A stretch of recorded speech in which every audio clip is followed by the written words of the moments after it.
you are setting yourself back 3 days here because now it takes you until Wednesday after, throwing the whole cycle off over the weekend, Friday, Saturday, Sunday.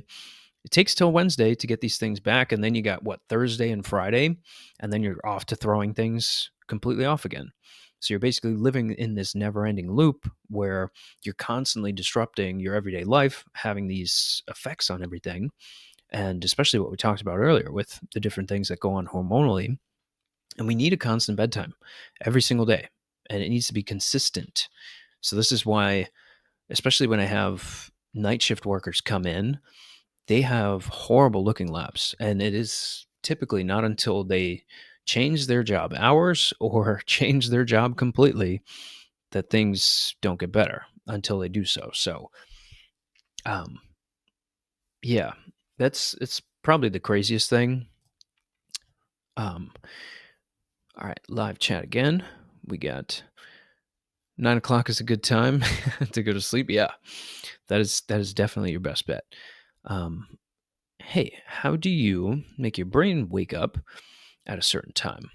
So if we're talking about how to wake up with like a clean, clear head, it is going to be going to sleep at the right time. But say you need to, bypass that, and I know from talking to you in here before, you're studying all the time. You're a student. You're staying up late in grad school. So maybe something in the morning, something like licorice, just so that you can correct this pattern a little bit easier and have normal fluctuation of cortisol there. Um, which I'll show you right back here again, because that's how you wake up. But seeing that peak of cortisol there, that should be happening before you wake up. And that's literally what wakes you up in the first place. So supporting that a little bit, maybe like half a teaspoon of licorice in the morning, but I would want to see some testing on you, and that's what the next slide is all about. Is okay, well, what what labs to be doing for somebody that has a circadian rhythm that's thrown off? But yeah, the night shift workers, holy crap, these are people that their entire day there is completely thrown around. So actually, there we go. Now we can see the live chat. Okay, just had to figure out how to use this little studio here. Let's get back to this next piece, which, in terms of how to get testing for that, obviously, send me an email. I'll put the banner up in here too for if you do need to email me, it's right there. So there you go. Take a screenshot, do what you got to do with that.